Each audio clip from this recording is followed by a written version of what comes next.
Germany जो इस corona virus की आपदा को अवसर में बदलकर फार्मेसी ऑफ द वर्ल्ड का टाइटल जो कि 20-30 साल पहले उसके पास हुआ करता था, वो भारत से वापस छीनने का सपना देख रहा था। मगर अब उसको बहुत ही बड़ा झटका लग गया है जो इसको इस रेस में एक बार फिर से भारत से मीलों पीछे छोड़ देगा। ये तो हम सबको ही पता है कि फ्रांस के साथ जर्मनी यूरोपियन यूनियन की आर्थिक महाशक्ति है जिसका पूरे यूरोपियन यूनियन पर काफी दबदबा है।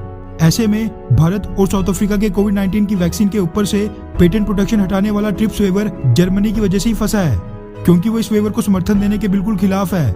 मगर जो सोचकर जर्मनी ने भारत के इस प्रस्ताव को ब्लॉक किया था, उसको सबसे बड़ा झटका लग गया है। आपको शायद याद होगा कि एंगेला मर्केल ने कुछ ही महीनों पहले ये कहा था कि Bharat pharmacy of the world European union के कारण ही बना है और अब हमें अपनी इंडस्ट्री को भारी फार्मास्यूटिकल कंपनियों के मुकाबले ज्यादा महत्व देना चाहिए। यानी यूरोपियन यूनियन के देशों को भारत से ज्यादा यूरोप की फार्मास्यूटिकल कंपनियों को महत्व देना चाहिए। ये सभी चीजें उन्होंने इसलिए कही थी ताकि मेड इन जर्मनी वैक्सीन का दबदबा पूरे यूरोपियन यूनियन के देशों में हो। जर्मनी यूरोपियन यूनियन के 27 देशों को अपनी वैक्सीन बेचे, लेकिन एंगेला मर्केल की इस योजना पर बिल्कुल पानी फिर गया है। दरअसल रॉयटर्स के वाले से एक एक्सक्लूसिव मीडिया रिपोर्ट सामने निकल कर आ रही है कि जर्मनी की स्वदेशी जर्मन बायोटेक कंपनी क्यूरवैक एनवी ने जो कोविड-19 की वैक्सीन डेवलप की थी, लेट स्टेज ट्रायल्स में उसकी एफिकेसी मात्र 47 यानी 47% है, जो कि दुनिया भर की कोविड-19 की वैक्सीन में सबसे कम मानी जा रही है। क्यूरवैक एनवी की कोविड-19 वैक्सीन का डेटा आने के बाद अब इस जर्मन कोविड-19 की वैक्सीन के अप्रूवल पर ही सवाल खड़े हो रहे हैं, जिसके बाद जर्मनी को कई बिलियन डॉलर्स का नुकसान हो गया है।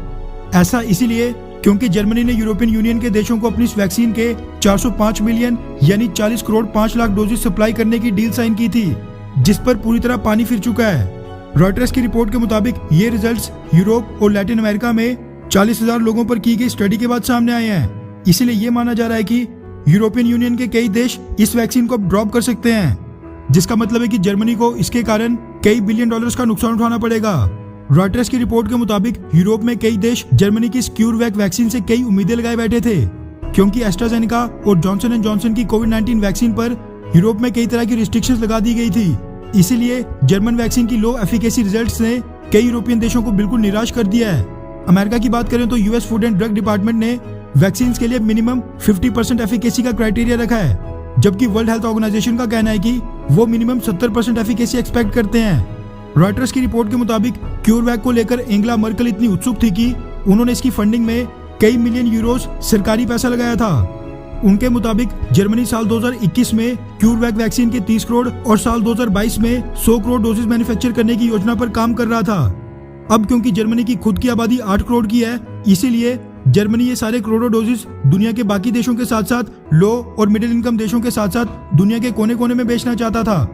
बस तभी उसने भारत के ट्रिप्स वेवर को WTO में ब्लॉक किया था। मगर लेट स्टेज ट्रायल्स के डेटा ने एंगेला मर्केल को बहुत ही बड़ा झटका दे दिया है, क्योंकि जर्मन वैक्सीन क्यूरवैक की एफिकेसी 50% भी नहीं है, जिसके कारण कई देश तो पहले इसको अप्रूवल ही नहीं देंगे। खैर, ये रिजल्ट्स आने के बाद जर्मनी और एंगेला मर्केल को अभी एहसास हो गया होगा कि भारत को फार्मेसी ऑफ द वर्ल्ड का टाइटल खैरात में नहीं मिला है, ये हमने हमारी कड़ी मेहनत से हासिल किया है। वैसे क्या आपने कोविड-19 की वैक्सीन लगवा ली है? हाँ या फिर नहीं? नीचे कमेंट करके जरूर बताएं। अच्छा सुनो, चैनल को सब्सक्राइब करो, उसके बाद घंटी बजा देना ताकि अगली वीडियो आपसे मिस ना हो पाए। Thank you.